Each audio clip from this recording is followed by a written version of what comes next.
부문 평안의 윤정수 변호사입니다. 이번 동영상부터 5회에 걸쳐서 성폭행 사건 무죄 받는 법이라는 제목으로 설명을 드리도록 하겠습니다.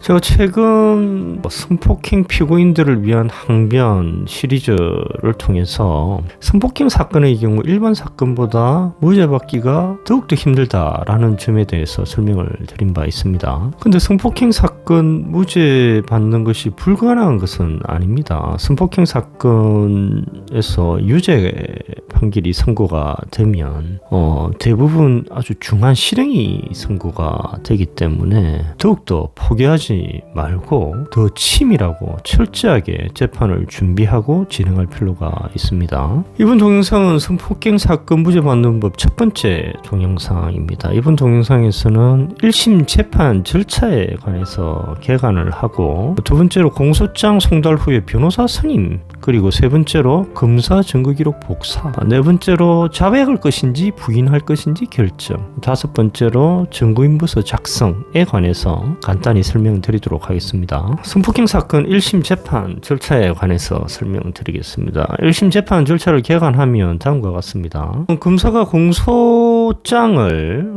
법원에 제출하면서 공소 제기를 하게 되죠. 그러면 1심 재판부가 지정이 되고 1심 재판부는 공소장, 의견서, 국선 변호인 선임 안내서를 피고인에게 발송을 하게 됩니다. 그럼 피고인은 변호사를 우선 선임을 해야 될 것이고, 변호사를 통해서 검사 증거 기록을 복사를 해야 되겠죠.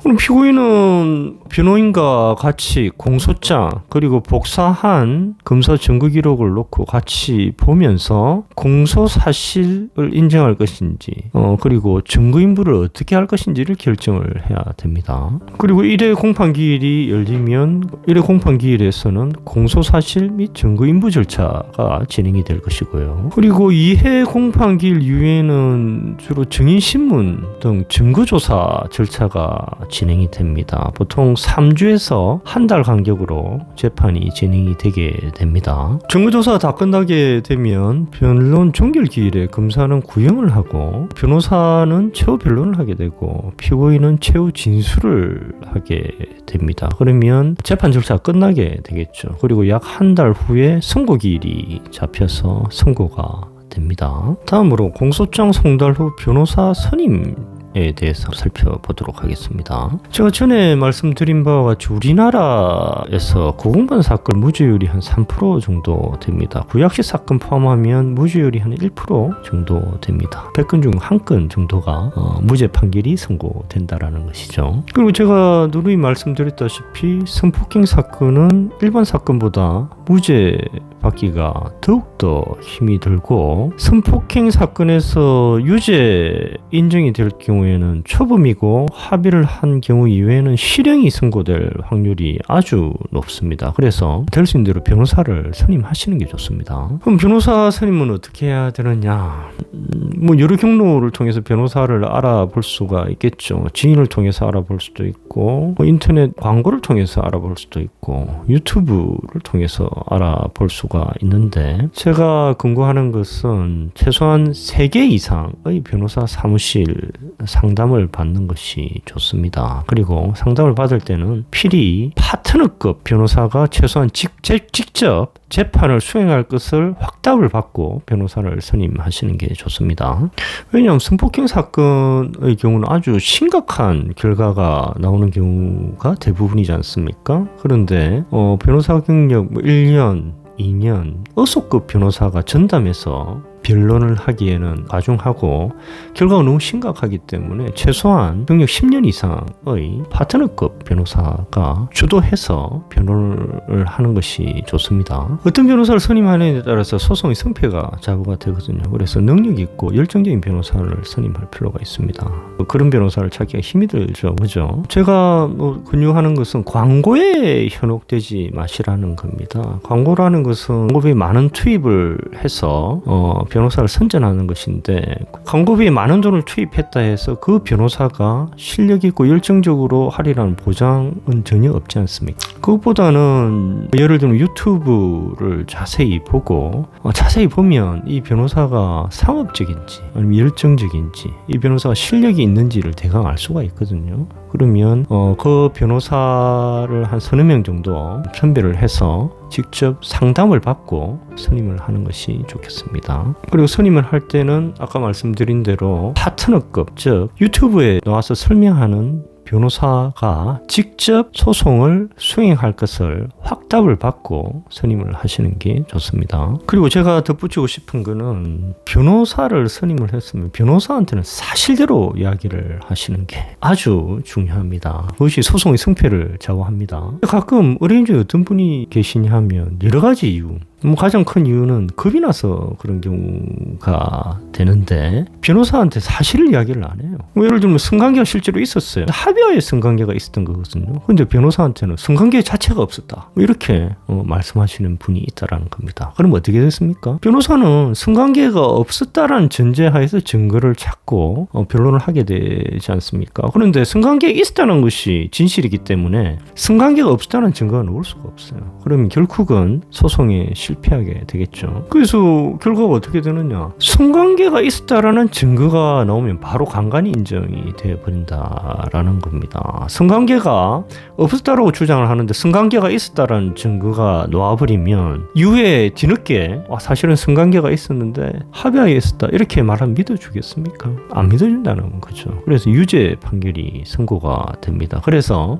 변호사한테는 진실만을 이야기를 하고 그것을 전제로 재판을 진행해야 됩니다. 세 번째로 검사 증거기록 복사에 대해서 설명을 드리겠습니다. 공사실을 합리적 의심의 여지 없이 입증할 책임은 검사한테 있죠. 그래서 검사는 기소할 때 증거기록을 검찰청에 정리해서 보관하게 되어 있습니다. 검사 증거기록에는 피해자 진술, 참고인 진술, 피의자 진술 등 인증, 즉 사람 증거, 그리고 카카오톡 문자 대화 내용, 녹음 파일, CCTV, 압수물 등 물증, 즉 물적 증거가 포함이 되어 있습니다. 검찰청에 증거기록 열람 등사 신청해서 등사 후에 변호사와 함께 자세히 검토를 해야 됩니다. 거의 외울 만큼 검토를 해야 되는 거죠. 서너 번 읽어보세요. 아니면 저 같은 경우는 타이핑을 합니다. 타이핑을 해서 외울 정도로 합니다. 그리고 제가 누누이 말씀드렸다시피 증거기록 열람 등사 신청을 할 때 형사소송법 제266조의 3회에 따라서 수사기록 총 목록을 복사를 해서 검사가 제출한 증거 목록하고 비교를 보면 빠진 부분이 있거든요. 그 빠진 기록도 열람 등사 신청을 해서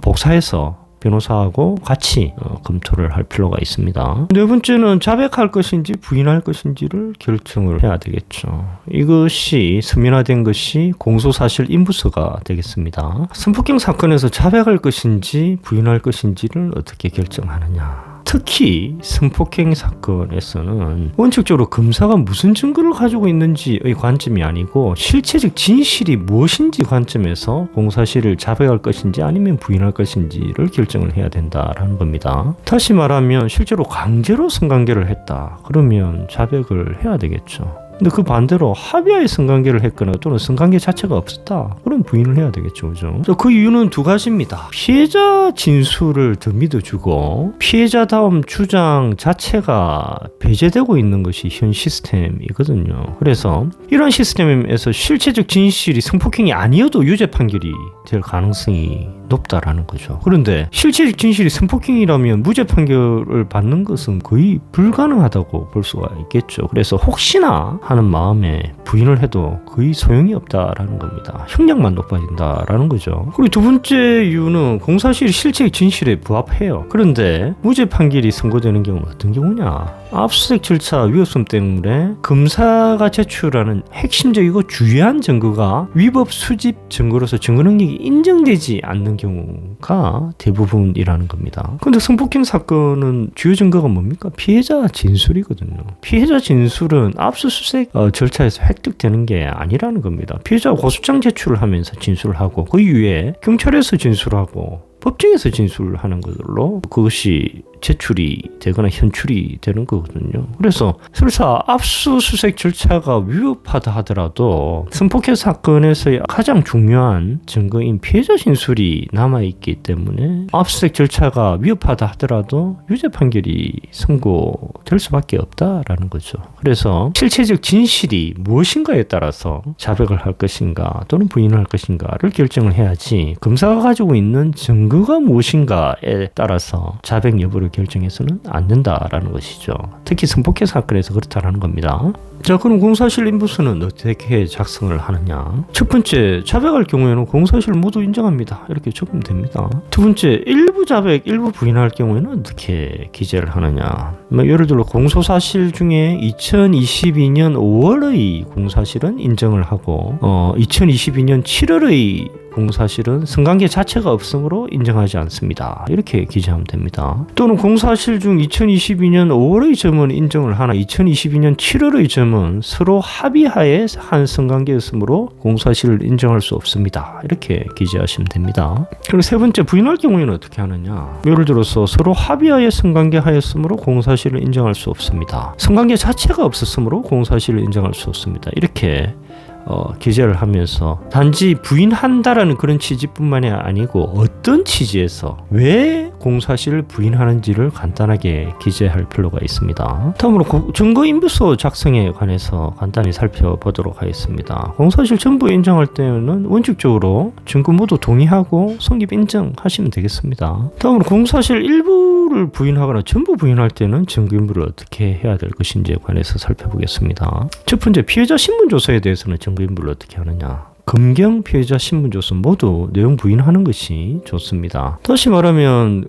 검경 조사 시에 자백하지 않고 모두 부인했다 하더라도 내용 부인하는 것이 좋다라는 말입니다. 그 이유는 네 가지입니다. 첫 번째는 재판의 진행에 따라서 쟁점이 자꾸 바뀌거든요. 그래서 재판 초기에 이거 문제 없다, 내용 인정하겠다 했는데 나중에 재판이 진행되면서 쟁점이 바뀌면 그 진술이 치명적으로 불리한 진술이 될 수가 있다라는 겁니다. 제가 전에 말씀드린 바와 같이 피해자 진술은 진술이 상당히 모순돼도 성폭행을 당했다라고 지속적으로 주장하기만 하면 피해자 진술의 주요 부분이 일관된다 이렇게 판단되고 있다라는 것이죠.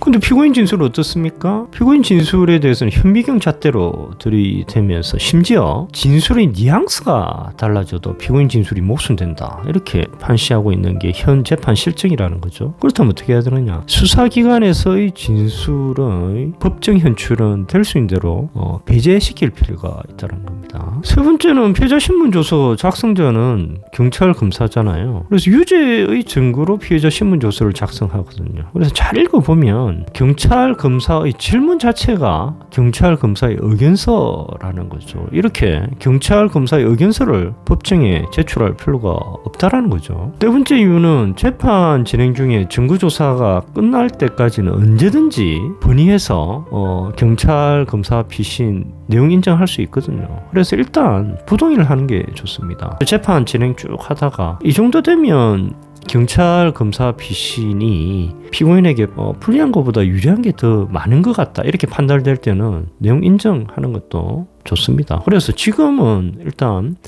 내용 부인하는 것이 좋다라는 것이죠.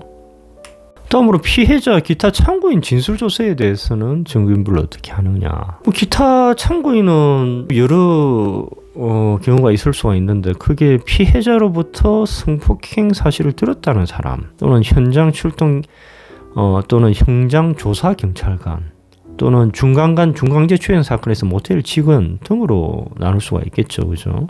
공사실 부인할 경우는 피해자 기타 참고인 진술조서를 부동의를 하면 되겠습니다. 그러면 피해자 또는 기타 참고인이 법정에 나오게 되겠고 그 사람들에 대해서는 반대 신문을 통해서 피고인이 무죄라는 것을 입증을 하게 되겠죠. 그 다음으로 피해자가 제출하는 녹음 파일, 카카오톡, 문자 대화 등 디지털 증거가 있을 수가 있거든요. 여기에 대해서 증거인부를 어떻게 하느냐? 피해자가 이거 제출하는 경우에는 자신에게 유리한 부분만 편집해서 제출하는 경우가 대부분이고, 또 원본을 제출할 수가 없죠. 원본은 대부분 피해자 핸드폰에 있지 않습니까? 그래서 피해자 핸드폰을 제출하면 피해자가 핸드폰을 사용할 수가 없으니까 사본인 녹음 파일 카카오톡 문자 대화가 증거로 제출이 됩니다. 여기에 대해서 전에 말씀드린 바와 같이 편집되지 않은 녹음 파일 카카오톡 문자 대화 원본과의 동일성이 입증되어야 증거 능력이 있거든요. 그래서 원본과의 동일성 입증 시까지 증거인부 유보 이렇게